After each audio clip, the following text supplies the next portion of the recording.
दोस्तों, एक घूसखोर इंस्पेक्टर एक आदमी को पकड़कर थाने पर लाता है और कहता है कि तुम्हारे ऊपर तीन तीन चार्जेज हैं। एक तो तू दारू पीकर गाड़ी चला रहा था, दूसरा तूने एक मजदूर का एक्सीडेंट किया है, तीसरा अगर वो मजदूर मर जाएगा तो बहुत लंबी सजा हो जाएगी और इसमें अस्पताल का खर्चा, वकील का खर्चा, जज साहब का खर्चा, बहुत सारा खर्चा जुड़वाता है और कहता है कि कुल मिलाकर 50 लाख रुपए का खर्च आएगा और मीडिया में तेरा नाम अलग फैलेगा और जो तेरे साथ परेशानी होगी वो अलग होगा। क्या बोलना चाहता है? क्या मैं तेरा एफआईआर दर्ज कर लूं? तब दोस्तों वो आदमी हाथ जोड़कर कहता है कि साहब देख लीजिए, अगर कुछ सेटलमेंट हो जाएगा तो अच्छा होगा। अब दोस्तों काफी देर बातचीत होती है और 25 लाख रुपए में सारा मामला सेट हो जाता है। अब इंस्पेक्टर साहब थाने से बाहर निकलते हैं और जिसके घर का सदस्य का एक्सीडेंट हुआ था उसके घर वालों को लाठी डंडे से और लात घूंसे से मारने लगते हैं। इंस्पेक्टर साहब कहते हैं कि भूखे नंगे लोग तुम लोग जानबूझकर अमीरों की गाड़ी के नीचे आकर टकराते हो ताकि तुम लोग को अच्छा खासा मुआवजा मिल सके, अच्छा खासा इनाम मिल सके, और यहाँ पर थाने पर आकर तुम लोग हंगामा करते हो। अब दोस्तों बेचारे वो गरीब लोग ना अपने दोनों हाथ जोड़कर भगवान की तरफ देखते हैं और उनसे भीख मांगने लगते हैं और कहते हैं कि भगवान हमारे साथ इंसाफ कब होगा। दोस्तों वो भगवान से रो रो कर हाथ जोड़कर प्रार्थना करने लगते हैं कि क्या इस दुनिया में इंसाफ दिलाने वाला कोई भी नहीं है।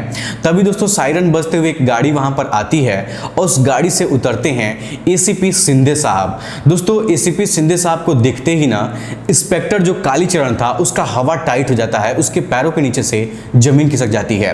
दोस्तों इंस्पेक्टर मन ही मन सोचने लगता है कि एसीपी शिंदे साहब तो 2 साल पहले ही एक बम विस्फोट में मर चुके थे, वो शहीद हो गए थे, लेकिन ये अभी तक जिंदा कैसे हैं। दोस्तों आखिर क्या राज था एसीपी विक्रम शिंदे साहब का और कैसे वो अपने आप को मृत साबित करके गरीब लोगों का इंसाफ दिलाते थे, उनकी सेवा करते थे और गुनहगारों को सजा दिलवाते थे।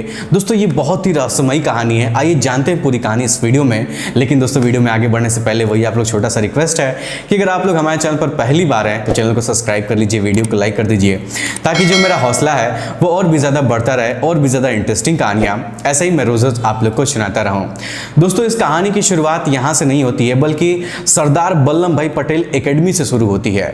दोस्तों वहां पर आईपीएस की ट्रेनिंग होती है और उन्हीं में से एक आईपीएस थे विक्रम शिंदे साहब। दोस्तों बहुत ही बहादुर और बहुत ही ईमानदार थे और दोस्तों जैसे ही विक्रम साहब की ट्रेनिंग समाप्त होती है ना तो उनको महाराष्ट्र के एक पुलिस स्टेशन पर एसीपी के पद पर तैनात कर दिया जाता है। दोस्तों उस समय शिंदे साहब नौजवान थे और शरीर से तगड़े थे, बिल्कुल नया जोश था उनके अंदर और गरीबों को न्याय दिलाना वो शुरू कर देते हैं। दोस्तों कहीं भी कोई क्राइम अगर होता था तो शिंदे साहब तुरंत वहां पर जाते थे, मुजरिम को पकड़ते थे और थाने पर लेकर नहीं आते थे बल्कि वहीं पर तुरंत उसको सजा दिलाते थे। और दोस्तों ऐसे ही एक बार का वाकया है कि एक बार एक बहुत बड़े नेता का बेटा एक बलात्कार के आरोप में फंसा हुआ था, तो एसीपी शिंदे साहब उसके घर पर जाकर उसको पकड़कर थाने पर लाए थे और उसकी खूब धुलाई किए थे, खूब पिटाई किए थे। तो दोस्तों नेता के कुछ लोग, चमचे लोग आकर शिंदे साहब को धमकी देने लगे थे, उनको जान से मारने के लिए बोलने लगे थे। तो शिंदे साहब नेता के बेटे को इतना ज्यादा मारे थे कि सभी लोगों को वहां थाने से भागने पर मजबूर होना पड़ा था और सभी लोग भाग गए थे। उसके बाद दोस्तों नेता जो है ना वो डीजीपी को फोन करता है और अपने बेटे को बचाने की सिफारिश करने लगता है। तो डीजीपी साहब भी एसीपी शिंदे साहब को फोन करते हैं और सिफारिश लगाते हैं, लेकिन दोस्तों एसीपी शिंदे साहब डीजीपी के बात को भी नहीं सुनते हैं और अपने फैसले पर अड़े रहते हैं।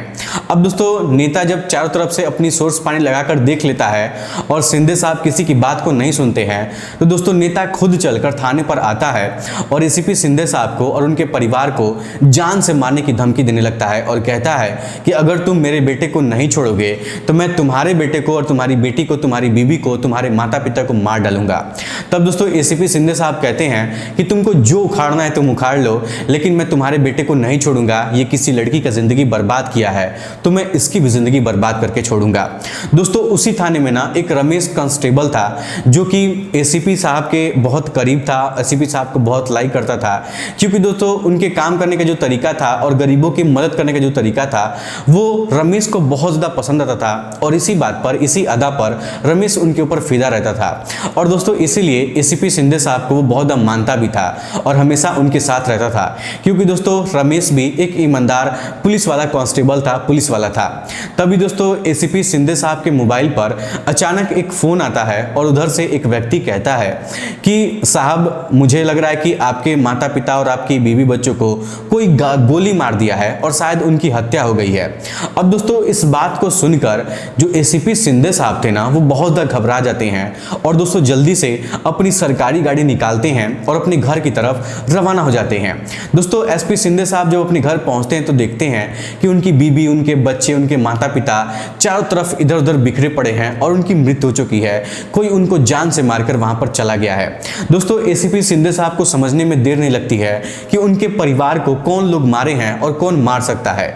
लेकिन दोस्तों एसीपी शिंदे साहब जैसे ही थाने से सरकारी गाड़ी लेकर निकले थे, तभी वहां पर नेता आ गया था थाने पर और आकर सब इंस्पेक्टर के ऑफिस में बैठकर कालीचरण के साथ बैठकर चाय की चुस्की लेने लगा था और सिगरेट पीने लगा था।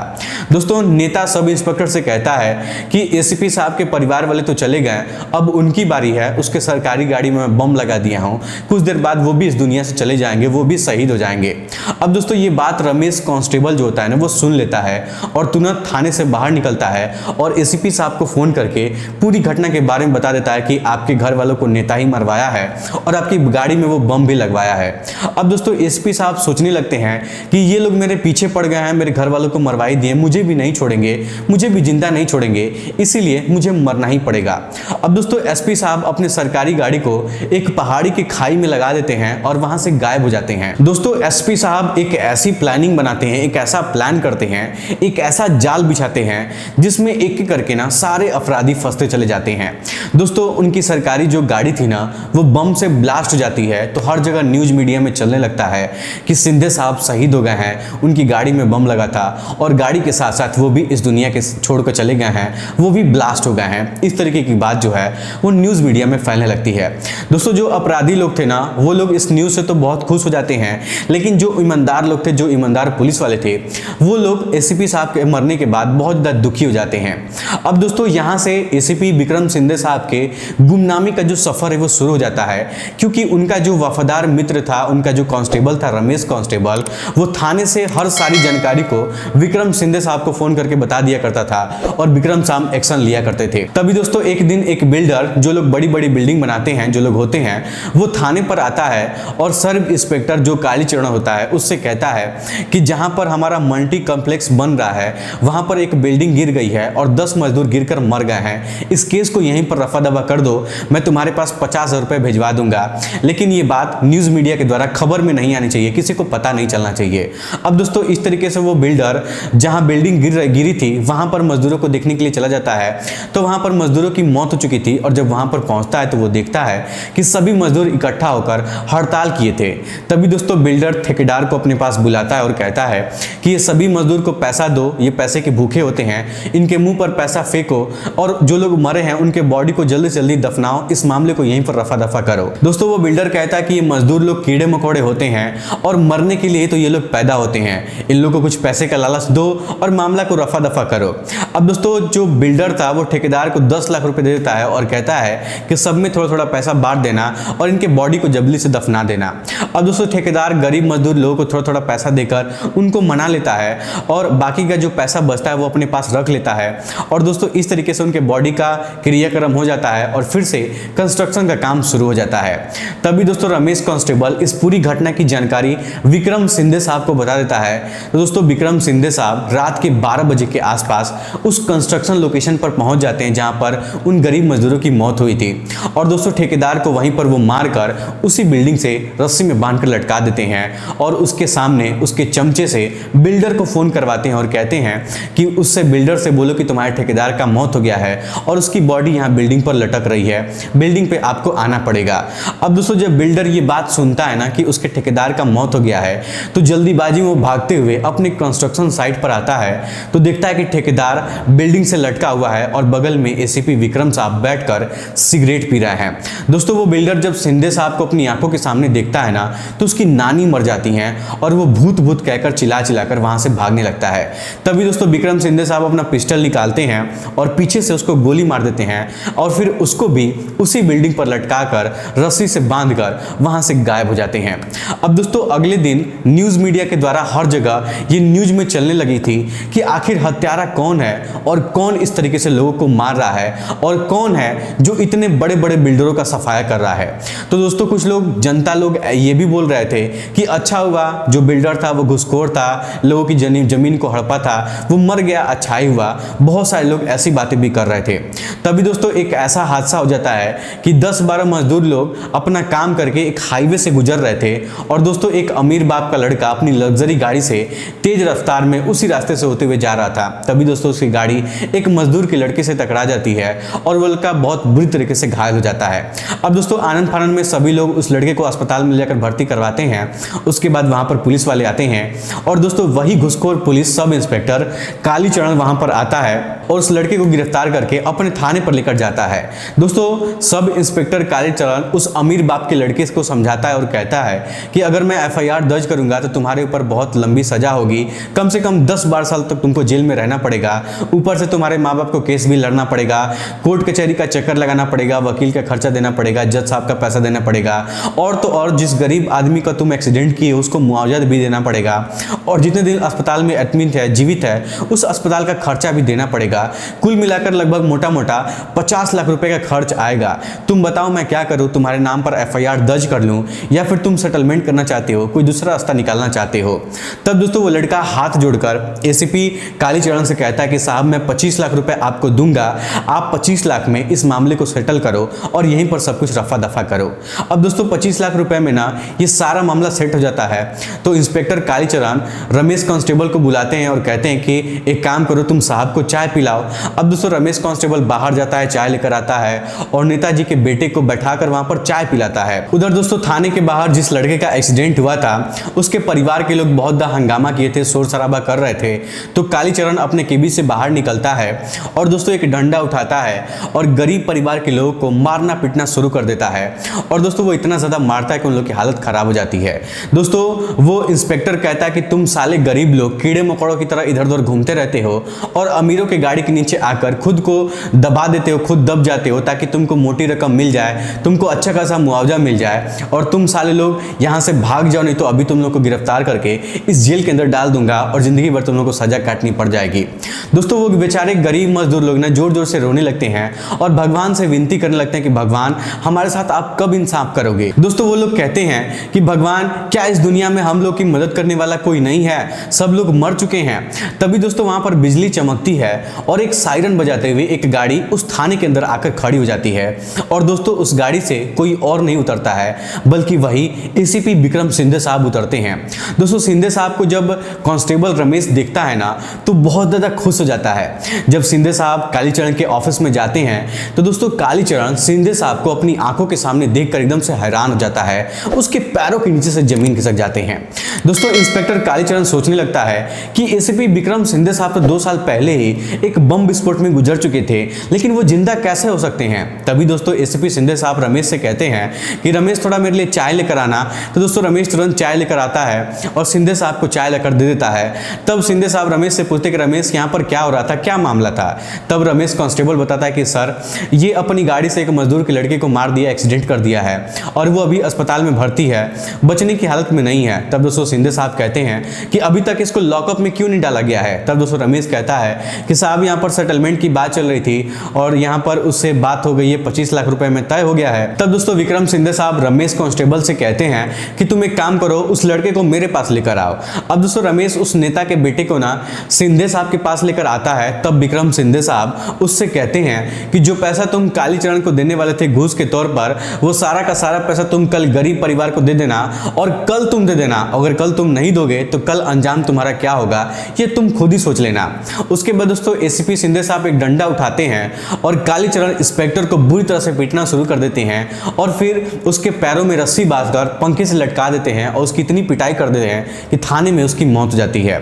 अब दोस्तों वो लड़का जो कार कार से एक्सीडेंट किया था, वो लड़का जब देखता है कि एक पुलिस वाला एसीपी साहब उसको इस तरीके से मारकर उसकी मौत के घाट उतार दिए हैं, तो ये सब नज़ारा देखकर ना वो बहुत ज़्यादा परेशान हो जाता है। और दोस्तों एसीपी विक्रम सिंधे साहब जब पुलिस वाले को वहाँ पर कालीचरण को मार देते हैं, मौत के घाट उतार देते हैं, तो वहाँ से गायब हो जाते हैं। अब दोस्तों कुछ देर बाद वहाँ पर मीडिया वाले आते हैं और कालीचरण का तस्वीर खींचने लगते हैं और न्यूज़ मीडिया में चलाने लगते हैं कि आखिरकार ऐसा कौन व्यक्ति है जो इस तरीके से पुलिस वालों को मार रहा है, माफियाओं को मौत के घाट उतार रहा है। दोस्तों मीडिया में तरह तरह के सवाल खड़े होने लगते हैं कि पुलिस के थाने में ही, पुलिस के रहते हुए थाने में मर्डर हो जा रहा है किसी पुलिस वाले का, तो आम जनता कैसे सुरक्षित रह पाएगी। तभी दोस्तों वहां पर डीजीपी साहब आ जाते हैं और रमेश कांस्टेबल से पूछते हैं कि तुम तो यहाँ पर ड्यूटी लगी थी तुम्हारी, तुम यहाँ पर थे, तुम बताओ कि यहाँ पर कौन आया था और कौन ये सब किया है। तब दोस्तों रमेश सारी हकीकत के बारे में बता देता है और कहता है कि सर यहाँ पर एसीपी विक्रम सिंधे साहब आए थे और वही इसको मारकर चले गए हैं। अब दोस्तों डीजीपी साहब जब इस तरीके की बात सुनते हैं ना, तो वो कहते हैं कि रमेश तुम पगला उगला गए हो क्या, तुम जाकर अपना इलाज करवाओ। विक्रम सिंधे साहब को तो मरे हुए 2 साल गुजर चुके हैं और भला वो आकर इसको कैसे मार सकते हैं। तब दोस्तों रमेश कहता है कि सर ये लोग बहुत गलत कर रहे थे, इसीलिए एसीपी साहब की आत्मा आकर इन लोग से बदला ले रही है और इन लोग को एक एक करके मौत की घाट उतार रही है। तब दोस्तों डीजीपी साहब कहते हैं कि तुम्हारा दिमाग खराब हो गया है और तुम जाओ अपना इलाज कराओ, यहाँ से जाओ, तुम सही हालत में नहीं लग रहे हो। अब दोस्तों इस तरीके से न्यूज़ मीडिया में ये खबर फैलने लगती है कि क्या एसीपी विक्रम सिंधे साहब अभी जिंदा हैं और अपनी पहचान छुपाकर गरीबों की मदद कर रहे हैं। दोस्तों इस तरीके की बात ना न्यूज़ मीडिया में फैलने लगती है, चलने लगती है। तो दोस्तों आम जनता के जो लोग थे वो लोग कहते हैं कि एसीपी विक्रम साहब हो चाहे वो कोई आम आदमी हो, लेकिन वो काम तो अच्छा कर रहा है ना। जो भी लोग रिश्वत लेते हैं, जो 2 नंबर का काम करते हैं, उनका इस दुनिया से सफाया कर रहा है, उनका मर्डर कर रहा है, तो हम लोग को क्या फर्क पड़ेगा कि वो कोई डीजीपी हो, चाहे वो कोई एसीपी हो, चाहे वो विक्रम सिंधे साहब हो, चाहे कोई आम आदमी हो, वो काम अच्छा कर रहा है ना, बस हम लोग को इससे मतलब है, बस अच्छा काम होना चाहिए। चाहे वो कोई मरा हुआ एसीपी करे, चाहे वो जिंदा एसीपी करे, हम लोग को फर्क नहीं पड़ता है। लेकिन दोस्तों जब ये बात उस लड़के के पिताजी को यानी कि नेताजी को पता चलता है कि एसीपी विक्रम सिंधे साहब अभी जिंदा हैं और वो गरीब लोगों की मदद कर रहे हैं, तो उनके पैरों के नीचे से जमीन खिसक जाती है। क्योंकि दोस्तों वो नेता जो था ना, वो समझ चुका था कि अगर एसीपी जिंदा है तो अगला नंबर अब मेरा आने वाला है। इसलिए दोस्तों नेता डीजीपी को फोन करता है और डीजीपी को डांट फटकार लगाने लगता है। वो कहता है कि तुम्हारी पुलिस क्या कर रही है, तुम्हारे रहते हुए इस तरीके से लोगों का मर्डर हो रहा है और तुम पता भी नहीं लगा पा रहे हो कि ये सब कौन कर रहा है। आपके रहते हुए एक बिल्डर की हत्या हो गई, एक थाने के अंदर एक पुलिस इंस्पेक्टर की हत्या हो गई, आप कर क्या रहे हैं। तब दोस्तों डीजीपी साहब कहते हैं कि सर मैं माफ़ी चाहता हूं, हमको थोड़ा सा समय चाहिए, हमको आप समय दीजिए, हमारी पूरी टीम लगी हुई है और जल्दी ही हम लोग इस मामले का खुलासा करेंगे और जो आरोपी है उसको पकड़कर उसको कड़ी से कड़ी सजा दिलवाएंगे। तभी दोस्तों वो नेता डीजीपी से बात करके फोन पर फोन रखता है और जब अपने कमरे में के अंदर जाता है तो उसके आंखों के सामने जो दिखाई देता है ना, वो देखकर उसके होश उड़ जाते हैं।